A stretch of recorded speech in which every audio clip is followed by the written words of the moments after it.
Joe Nathan and Khalique Rogers, who were here a year ago, and this time is going to be a little bit different, I suspect. Good. All right. Well, I have introductions for those of you who were not here last year to hear them. Khalique is a graduate of Gordon Parks High School in St. Paul.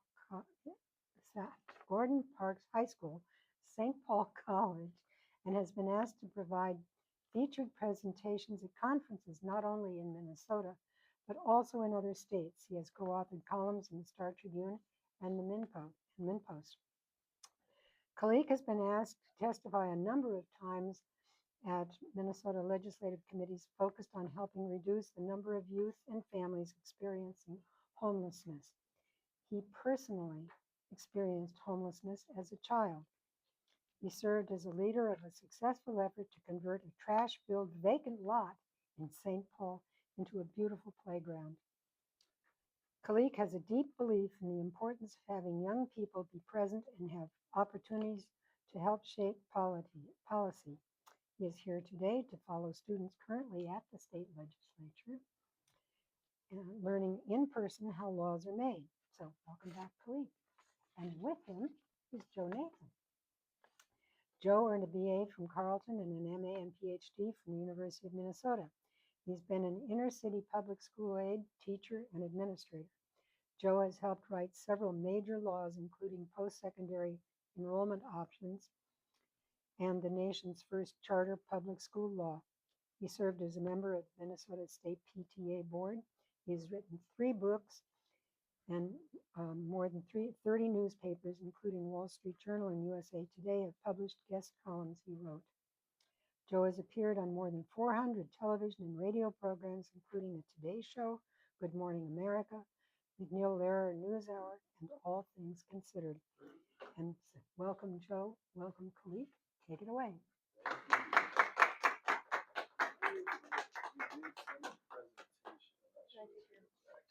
Oh, yeah.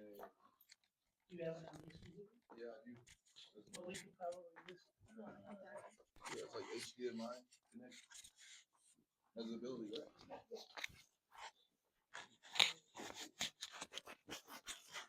So while Khalique is working on that, I'm going to do some happy bucks because last year we asked you to sign up. So I'm going to do it again. We're going to ask for 2 minutes, literally 2 minutes of your time over the next 3 months to contact legislators. We won't ask you for any money. We'll ask you to make a 1-minute phone call.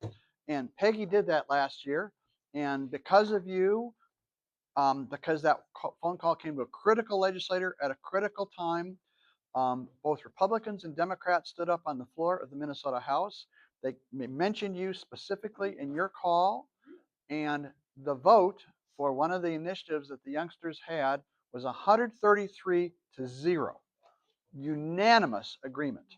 And that was in part because of your call. So anyway, whoever gets the happy bucks, okay, goes in the bucket. So I wanted to specifically mention to you that phone call that probably took a minute or two, right? That's about what it took, a minute or two. So we're not asking any money. We're not asking you to go over there. If you want to, that's fine. But if you will just give us your name, we will let you know. We'll let you know who to call, and you can make a huge difference because legislators love to hear from people in their district. So anyway, that's going around. We need your email and your zip code, and I want to say thank you very much because at a critical time, you made a critical call, resulted in Democrats and Republicans agreeing. Great. And now, as Khalique is going to tell you, there are new requirement based on something that young people suggested, which is that all young people in the state are going to learn about how to deal with opioid overdose. That was what got the 133-0 vote in the Minnesota House, and the Senate agreed, so now it's moving ahead. Thank you. Absolutely. Well, in the meantime, what do you have to wait on this? So yeah, once again, thank you for creating the space for us to come on the executive director of Catalyst for System Change. It's the evolved version of Center for School Change from predecessor Joe Nathan here. Joe and I met 14 years ago, back when I was a student at Gordon Parks High School in St. Paul, we had met on a fateful day based off of me taking a positive risk. And that positive risk was betting on myself to take advantage of a program called PSEO. Are you all familiar with that? Yes. Have any of you taken it? Are any alumni in the space? Any young people? You have any children who have taken it?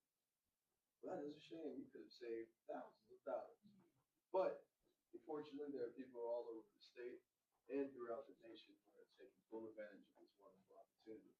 As for me, I, to my surprise, wasn't encouraged to take this opportunity as a high school student. And for me, it baffled me because I'm like, well, aren't we supposed to have high expectations for all of our students? And shouldn't we expect, or at least to expect some level of excellence out of our students and to encourage them to take challenging curriculum or positive risk in their future? To my surprise, I wasn't encouraged to take these classes. I was actually discouraged. I was told, like, hey, isn't the work that you're already working on hard enough? I don't know this, you'd be the only one taking it. Our school hasn't had a student do it yet. And I told that counselor that face to day, well, I probably shouldn't tell you what I was thinking, but what I told him was, those fears are yours, not mine. I feel like this opportunity is something that can set me up for a successful future and I'm gonna bet on myself. And because I did that, I not only changed the trajectory for my life, because that program helped expand the vision of possibilities within education, within career paths, and so on, but it also influenced the young people and my peers to take advantage of those opportunities as well. The very next year, our school actually were able to get more young people introduced to the program, and not just PSEO, but college and schools and so on. But that experience for me did more than just light a fire in me. It made me actually feel the need to help others light their fire as well. And it's ready. Thank you. Without further ado, the Youth Hold the Truth. This is about our CSC Changemakers program, and in particular, just giving you just the understanding of how we came to be. The main issue that I had with the education system as a whole is that the system itself benefited others more than it benefited me and people from my community. And I knew that based off lived experience. And for me personally, based off meeting Joe, he had asked me this essential question that changed my thought process. He asked me what I wanted to do. Oftentimes, adults make goals for young people without asking those young people, what goals do you have and how can I support you achieving that? And what is different about our program here in particular, let's see if I can smoothly do this, is that we start with their lived experiences. So system change starts with lived experience. Systems fail when lived experience is excluded. For me, when I looked at the systems that affected my life and many of those in my community, especially me battling housing instability, because I'm a Chicago native, somebody's going to Chicago, right? Who has a baby? Your baby is. Okay, yeah. My son lives in Chicago. He works for Chicago Public Schools, but we'll talk about that after. Okay, cool. I thought I heard it. So I'm like, yeah, I'm not tripping, right? But I was born in Chicago native, and there's a lot of issues around housing instability, economic development, and so on. So my parents decided, let's take a leap of faith and go to Minnesota. Some people call it the land of 10,000 lakes. I call it the land of 10,000 nonprofits. And mainly because there's so many institutions and organizations that are here to help, but their support isn't aligned. It's disjointed. There's misinformation, and that misinformation can cause more harm than actually helping families. If anything, a lot of the issues that I have with these specific systems that existed here when our family came is that their requirements to access their programs required you to be in a worse position. So it wasn't proactive, it wasn't preventative, it was reactive to crisis. And so if systems can be designed, and those systems that are designed are failing, well, then that means that we also build and examine systems that are failing and help them work. And the key thing that makes that change happen to something that can be a measurable, long-term, sustainable change is by including the people who have the lived experience of the problem. And that's a part of our sweet spot that we utilize at CSU. So what I did was I took back my experience over the years, policy advocacy, speaking from lived experience on youth and family homelessness and coalition building, which I thankfully had met a practitioner when I was 17 who said, all right, well, that's a pretty hefty lift. You're trying to change the housing industry and to help produce more affordable housing in the community, but that would be easy if you got some time and not afraid to ruffle some feathers. And he was right about that. We can go on this journey. And from that, I recognized that my presence in those spaces did more than I could ever imagine. Oftentimes, people in legislative spaces or positions of power, or people that are in institutions, often observe the issues, but they don't live them. And the difference of living the issue is that there's that gap between knowledge and understanding the problem and the reality of how you implement these solutions. Well, the people closest to the problem can help you understand what barriers are affecting them from reaching their perceived outcomes that they want, and can help both people on each side. So what we did was start bringing young people to the space to amplify their lived experiences as well. And we created the CSC Changemakers program. This in particular has been, this model that we have used has been widely successful. What we do is bring young people from urban, rural, and suburban communities throughout the state to the Minnesota House Chamber, and rather than talk at them, we listen and let them share their different experiences, and we create a place of belonging without othering. And what this does is that it humanizes the process. That typically is a back and forth, or one side of the aisle and the other against each other. But what we've been able to do is by bringing the young people together throughout the state from different communities and having them see that their differences are often based off of misconception.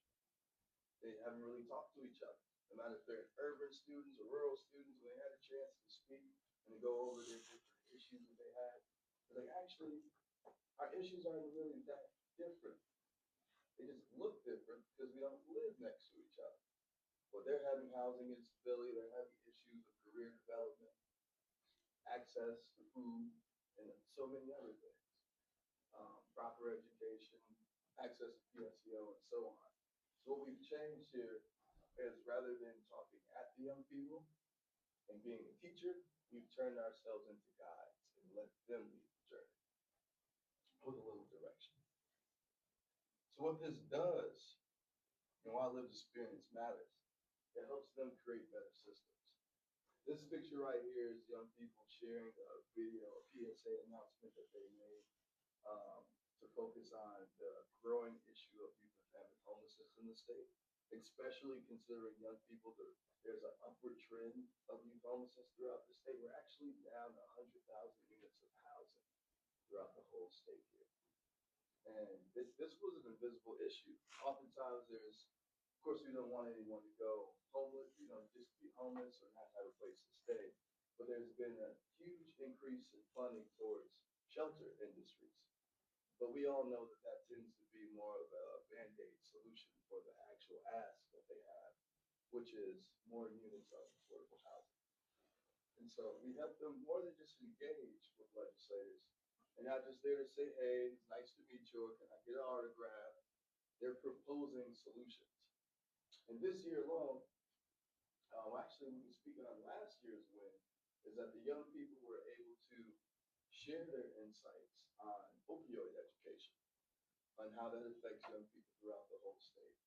And utilizing their constituency, we actually were just in Wilmer, Minnesota last night, speaking to their young people as well for their, it's the 250th year of anniversary of America. Who all knew that? All right, there we go. Yeah, history majors. And with that in particular, with such a monumentous, year for American history, it also puts us in deep reflection of, okay, we have 250 years to look back on. But what does our future look like? What infrastructure are we leaving for the young people that will inherit the world that we give them? And are they truly prepared to take hold of the world that we're given? And they're plainly, their reaction to what they see right now is confusion. And they're telling us themselves, like, why are these systems still broken? We can, in the young people state, we can see we have some solutions. But as Joe and I have been talking about for the last couple weeks, as we've been at the legislature, the real argument we're seeing is not over outcomes, it's over money. At the expense of the young people's opportunities and their development.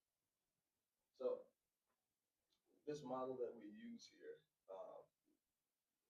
actually helps humanize the legislative process to root it into reality so that lawmakers understand that this isn't something that needs to change 2 to 3 to 5 years from now, but a difference needs to be made right now for these young people's sake. We were able to successfully actually pass legislation on opioid education last year. Did you guys guess what the vote was on the House floor? To help for young people to have access to opioid education, recognition, and response training. Joe said 133. You got it. 133 to 0. And a divided government at that. And so what I'm sharing with you and why that's so important is that this isn't just theoretical dream world of maybe this will work. It's actually working right now. The young people, out of thousands of bills, there's about 5,000 bills that typically get introduced to the legislature each year. 3 of which of the young people's bills each have hearings. We have one today. So they're being heard, not just heard their actionable steps they've taken to showcase leadership is being acknowledged, and their insights and proposed solutions are actually being moved on. And so our goal and ask of you is very simple. It's not asking you too much. We're not asking you to do a little too much. I'm just only asking you for 5 minutes of your time, which is to sign up for our newsletter if you're already on there.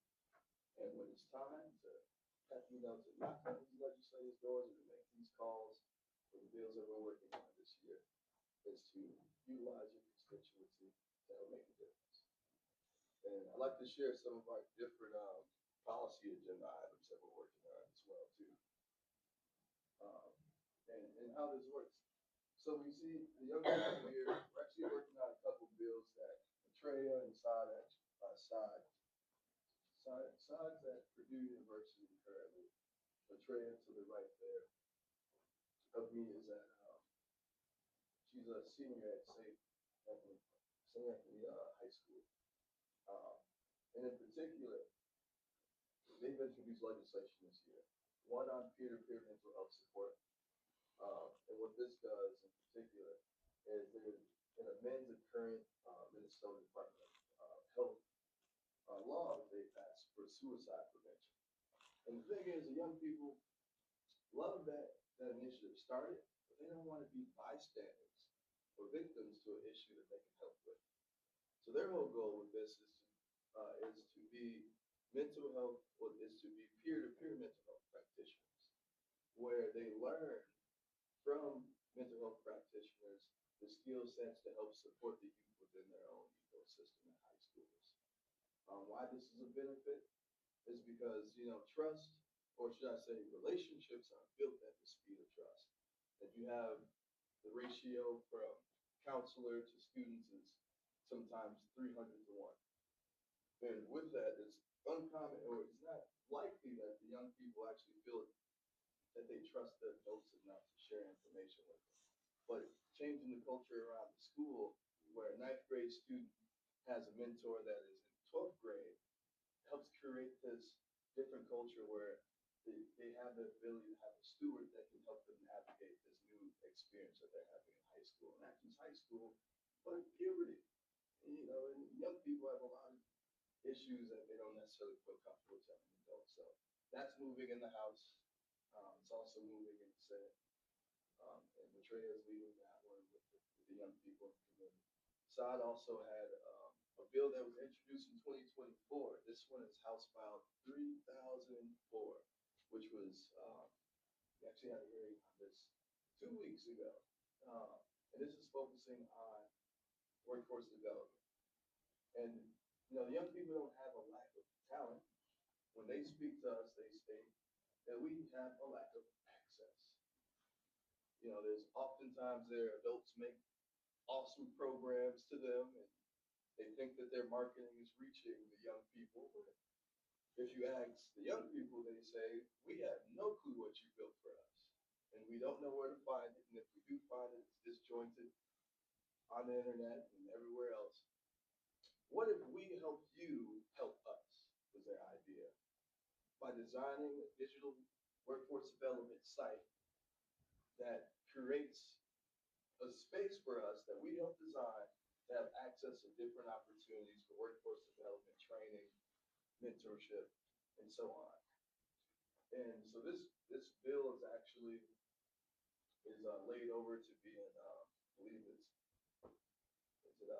education finance in the House. We're actually meeting with Senator Clark this week, Wednesday, to get another bill, an identical bill in the Senate for that as well.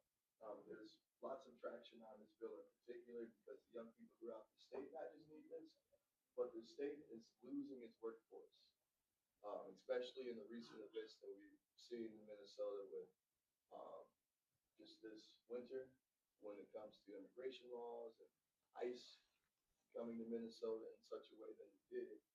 We've lost a very vast amount of our workforce. And unfortunately with that as well, we haven't been really getting and gearing the young people up to be trained for the jobs that are vacant or the jobs of tomorrow. And this is an issue that the state has recognized, and the young people have found a proposed solution to help them, help the state solve their problem. And the young people are not just waiting for an answer. They found a solution for it. So with that being said, we have 2 more bills. PSEO is a real big one. You all are kind of familiar with that to a certain degree. It's under a lot of scrutiny. And our goal at CSC is to not just focus on what the young people want and advocate for them, but they're advocating for themselves. So they'll be at the legislature this afternoon and speak on the importance of making sure that the epicenter of the conversation is the young people's experience, because they use the program. The more they use it, it's for their upward trajectory. And plainly, just like me, if I didn't take the positive risk of trying that program, despite it being kind of cherry picked on who they decided was ready for it, I wouldn't be here today speaking to you now. And so the young people just want broader access to their future. And you all can help with that. So, Could you go back to the housing one, just to remind people about that one? yeah, great point, Joe. So also, we do produce different types of outcomes as well. This one in particular was a bill that I led at the legislature in 2024. 2024. And this one in particular was around creating options for schools to develop youth construction trade programs where they teach students construction trade skills as they build affordable housing throughout the state of Minnesota. This was widely accepted and had full bipartisan support on this as well. What this did was something that I know this was an issue in Minnesota, is that there wasn't enough cross-sector collaboration happening. When, you know, there's a lot of organizations that may use the same words but have different definitions of it. And my goal was to bring those people together to help us align. There's something I was telling the young people yesterday. I'm like, okay, you all know what vision means, right? So one of you just give me a definition of vision. Don't all speak at once. The ability to see. Thank you. And to have some direction, right? So I'm going to put 2 letters in front of that word vision. D and, not D-N-I, but B and I. Now, what does that spell? Division. And that's what we experience a lot of in Minnesota is division. And what we do by creating a space, a safe space for stakeholders to gather, including those with lived experience, it creates an ability for them to align their visions together on a specific scope of work. And we were able to do that by having the Minnesota Department of Education in public schools, charter schools, tribal schools, and so on, to have access to grant opportunities with Minnesota Housing. They have a challenge grant program, and me understanding, okay, Minnesota Housing has a goal to build affordable housing in the state, and the students want to learn these trade skills and make a difference in their communities, and enter the workforce with skills that are relevant for today. And that partnership was created, and now through the challenge program, we've already issued out over just about $800,000 back into these programs for schools statewide. There'll be another RFP dropping in April for this process. Minnesota Housing is loved and raved about this program. So if you all know any local schools that could potentially produce a program like this or might be interested, please let us know. We'll be happy to share that information with them. They can also go on the Minnesota Housing website to take advantage of this program. And with that, it's just open for questions if you have any. What is GAP? It's a great question. It's Guadalupe. So Gap School is on the west side of St. Paul. They have an existing, they have a program as well for construction trade. What they do there is they take early English learners, and sometimes those programs for them, they also create more access for workforce development as they're at the school getting their high school diploma or GED. And so this is a great program that they have at that school too. This is one of the homes that young people finish. It actually won a Green Build Award.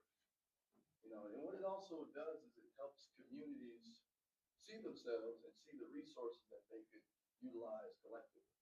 So they have Anderson Windows is a great partner for them. 3M. Anderson Windows has actually hired over 100 of their students over the years to work for their organization. And so that's one of the great things. It's not just projects, they're partnerships that last for years and years to come. So great question. Any other questions? Yes.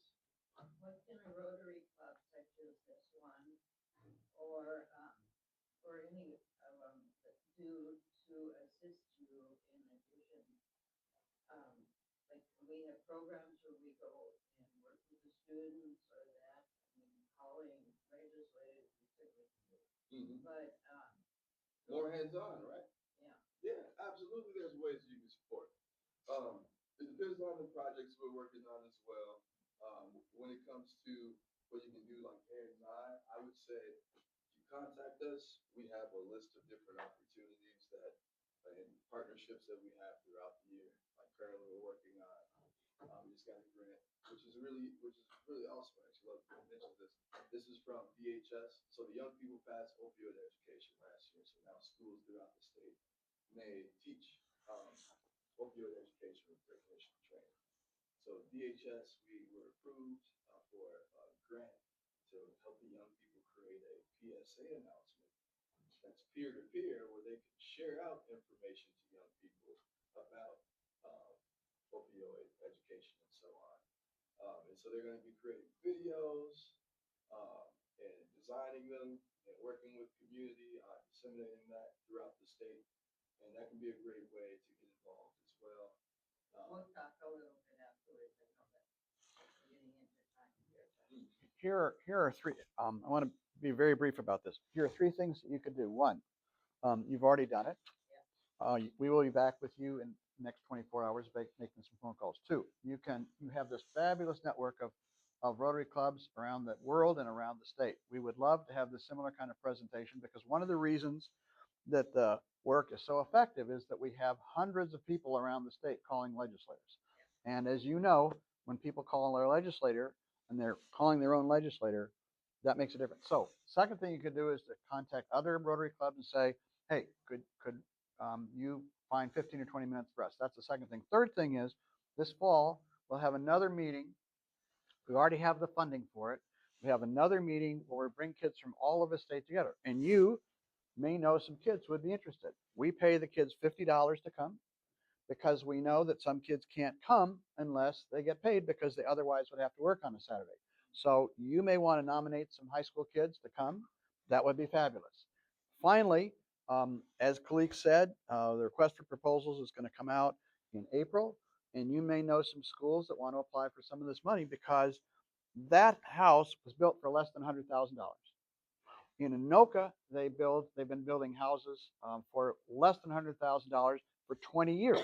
We've got a desperate shortage of housing. The kids by themselves are not going to solve the housing shortage. But this is one way to simultaneously have more housing, more kids trained, more kids ready for the workforce, which is why it sailed through the legislature. So those are 3 or 4 things that you could do. Wouldn't cost you a cent, and we would love to work with you. And you may have other ideas about ways we can work together, but those are 4. We are running over on time, so will you guys be around to answer any questions if people have additional conversations? Let's give a round of